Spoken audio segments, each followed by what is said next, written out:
Your final challenge for tonight is to add a title or some journaling either on top of your picture or partially on top of your picture.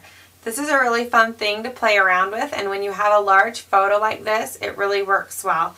So just click Add Text, type whatever title you'd like. I'm just going to title mine This Moment because I loved this little moment with my little boy. Then pick whatever font that you are going to use.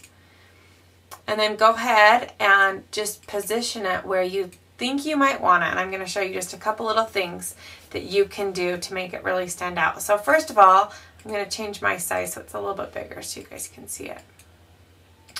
If I can just kind of play around with this on my photo to see where I want it. If it's black, it's obviously going to work well up on a white area. I can easily change my text to white by clicking this white text button, and it will automatically just switch it to white, and you can see that really makes it really stand out. I really like using a white text like this and then changing the opacity of the text. So if you just slide this opacity bar down here, you can see that just kind of makes it really cool and like a little bit faded. So I think that's a really fun look. Also, adding a drop shadow really helps a title stand out when it's on a photo. So if you come in here to drop shadow, I can change my opacity to anything that I want. So 100 is a really dark black shadow.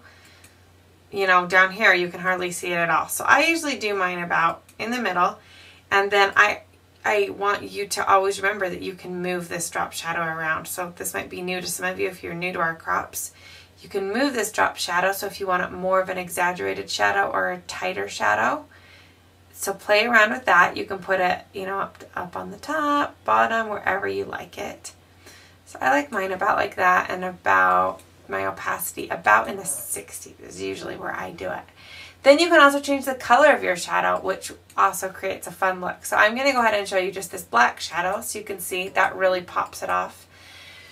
Can really see it really well right on your photo, or if you move it around a little. Then you can also play with the opacity with this when you have a drop shadow set, and it kind of will change the look of that title, which is another cool look. It looks like it's a little bit raised up. I love to do that. I'm going to go ahead and move it back up for you guys. And then I just want to show you real quick. We're going to come back into drop shadow. If I change my color, the color of my drop shadow, that also gives my text a whole new look. So just click color here. I of course love picker. You can use any of these swatches, but when you use the picker again, it will allow you to select any color on your page. So if I wanted like maybe this blue shadow, that might be kind of cool. That's kind of neat actually. It will change your drop shadow to whatever color you selected, so kind of a different look. And also it just pops it, you know, when it's on a picture, that really helps set your text off.